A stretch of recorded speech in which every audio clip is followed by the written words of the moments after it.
Hey, what's up, everyone? It's Keegan from the True Reds, joined by Varun yet again. Yep, what's up, guys? I'm back. All right, It was really tough we for always me. have I don't want to talk about it. It was a tough time, but go on, Keith. Yeah. these awkward intros where Varun pauses. Anyway, whatever. So, welcome back to another video. This is the review of the Tottenham game and the preview for the Chelsea game. And I just want to kick it off and say, what a week it's been since the last video. So the last video we did was myself covering the Liverpool game. We skipped the Huddersfield game because of difficulties, but that was such a bad game. We lost, of course, our first loss for the season. But talking about the Tottenham game, Fern, let's get your thoughts first, and then I'll get mine after. How did you feel we played against Tottenham? Uh, in terms of the actual game, I thought we played okay. I thought defensively we were pretty good. Midfield, I think the midfield is the biggest problem, and I think every United fan can tell what the issue is. I think it's Pogba missing, Fellaini missing. Those two players, like not having those options and having these two guys play like every single game is a big issue for the team. And so I think that's where we're unable to control the game because we have no one in the midfield who can integrate the play between the attack and defense. Yeah. Yeah, that's pretty much it. I 100% agree with you. I thought defensively we were really, really good. I think we marked Dele Alli and Ericsson out the game. The only really good attempt they had was when Ericsson kind of chipped the ball over and Ali made that run back post, if you remember, Yeah. and headed it wide. That's the best chance they had. Other than that, we marked them out the game. Ashley Young, I've talked about this so many times. He's such a beast. Ashley Young, I'm not the biggest fan of Ashley Young, but what a last couple of games he's been having. He's absolutely playing out of his skin. He schooled Dele Alli. That was probably, I literally, when they squared up, I wanted a fight to happen. That would have been so funny. But I thought we played really well. I think there's a big lack of service to Lukaku, and I don't know if that's the way Mourinho is setting it up or if it's the midfield and wingers' fault, but I thought against Liverpool, Huddersfield, and against Tottenham, and in the Champions League games, there have been a bit of a lack of service to Lukaku, and I think that's something we need to work on. He hasn't scored in 4 games. No biggie. He's been getting assists, whatever. The flick onto Martial was really nice. But, yeah, that was great. At the end of the day, he needs to be scoring goals. He's a striker. But he's been contributing in other areas, which is fine.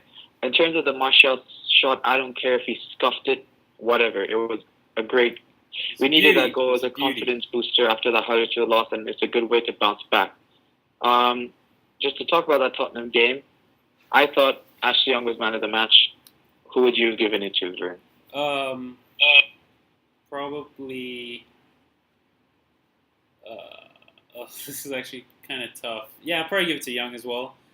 But I think moving on, what do you think? Do you think the result would have stayed the same if Harry Kane started or even played at all? I think that's interesting because it's definitely been something that I've been seeing going around recently, like Tottenham fans and United fans saying, "Oh, it would have been a different game if Kane played." I'm going to be the first to say it, and I don't think I've heard anyone bring up this argument yet. Harry Kane is yet to score against United. I'm almost 100% sure that he's yet to score against us, which makes me think that if he played, it wouldn't have been a different scoreline. Honestly, the way that the both teams played, it should have been a draw. I don't think United deserved to win, but we got the win in the end.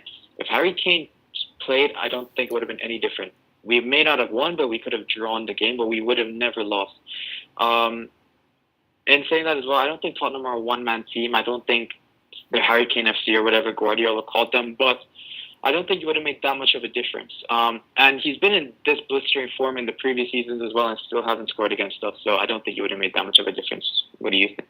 Yeah, I agree. Actually, no, I kind of disagree. I think I disagree with the fact that he may have scored one of the chances that maybe someone like Ali had, but I also think the fact that he hasn't scored against us, that probably actually maybe wouldn't have changed. And having him there, we'd actually have a place to focus our defense on even more because he is really their like focal point of their attack. He's always mingling between the attacking midfielders and by himself up front.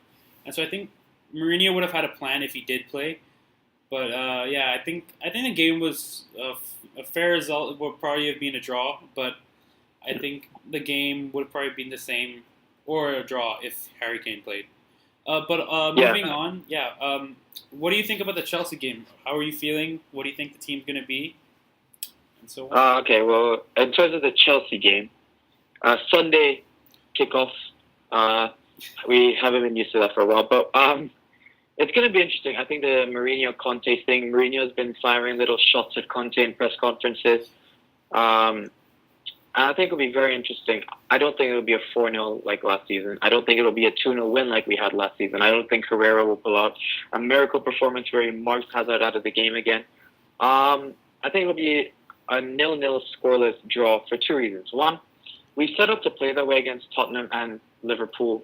And I think what's happening is against these big teams, Mourinho's sending the team out saying, you know what, minimum we'll get is a draw. We set up for a draw. If we get anything else, it's a bonus, great. But the minimum is a draw. I think it'll be the same thing as Chelsea. The one thing as well that I think is really, really, really bad for United is this is being recorded right after the Champions League games, and Chelsea lost 3-0 to Roma. That's bad because I think Chelsea are going to want to come back from that and prove that, you know, they're not as bad as they seem to be in the Roma game. And the worst thing is as well, Hazard's back fully fit and he's playing really well. Morata is back again. Willian, Pedro, and now they have a new midfield in Bakayoko. Yes, Kante's out, but I think Bakayoko's played really well this season, and I think he'll be a threat. And I think if we don't counter that, because in my opinion, Matic and Herrera are not the best partnership together. They're not the best duo. So I think we may get run over in the midfield with Fabregas and Bakayoko. But I think Mourinho will set up for us to get a draw and nothing less than that. What about you? Yeah. So I think you pretty much hit all the nails in the coffin. I think, we'll price out for a draw. And I think the team will probably be really similar to the team that played against Spurs. Maybe a couple changes, maybe wing back, maybe an attack, I don't know. Definitely, I think it's big that they lost midweek because I think Conte's under quite a bit of pressure at this point. I think they're fourth or third, maybe third.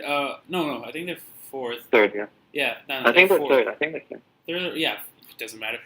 Wherever they are, it's not first or second, to be honest. But that's not important. I think he's feeling the pressure. They're kind of struggling now because they have such a tough Champions League group. And so I think he's going to feel the pressure. He's going to actually go for the game. And I think that they may come out quite attacking, and that could actually be beneficial to United. Because I could see us possibly conceding 1 or 2, but I don't think it's going to be 4 like last year. And so I see maybe, I can see us getting back into the game if we do concede. And just because I think this year we have these kind of players that have pace who can counterattack, and I think we're going to have many, many opportunities to do so. It's just the issue of having that number 10, someone who can link between the attack and midfield. So I think that's the main issue. And if Mourinho can solve that, or Mkhitaryan can start playing football, which he hasn't done for a while now, I think we could possibly win the game. And I'd probably say either a draw or a score win for United. I think that'll probably be it. And I think Conte might be sacked. Probably not like this week, next week, but maybe in a couple months. You never know. He just doesn't seem happy, and I'm kind of quietly, but after coming on this video, maybe not so quietly, confident that United can do pretty well. Wow, that's actually really surprising. In terms of team news, though, you touched on it. You think that United are going to play the same team as they did against Tottenham? Maybe not the same, but just a couple changes. I think. And he might not play the 3 at the back at home away because actually that's kind of a hard question to answer. I'd go the same team. I think he might revert to the 4-2-3-1. I think it might be a mistake. I don't know. But in terms of personnel, it's going to be pretty much the same as throughout the season. You're going to have Bailly, Jones, the same wingbacks. Or maybe Darmian coming in, or Blind. Probably Darmian coming in as left back, because he'd probably want to be more defensive, just to make sure that we don't concede. And then, the defense and attack is probably going to be the same. Mata, Mkhitaryan, and Rashford and Lukaku. Yeah. So you think Mata will come back into the game? Yeah, I think so. Okay, I agree 100%. I don't think he'll play Smalling, though. I think it's going to be Jones and Bailly, for sure. And then if he does the 3 at the back, it'll be Smalling. If not, it'll just be those 2. Yeah, well, that's it for the video, everyone. Thank you so much for watching. The support has been pretty good recently, and we've been getting subscribers and getting likes. So make sure, when you watch the video, make sure to keep liking it. And if you do enjoy our videos, make sure to hit that subscribe button and tell your friends. We do have a goal to reach, and if we can reach that subscriber goal, it will be absolutely amazing. Thank you so much for watching the video again, and see you guys later. Bye. Thanks.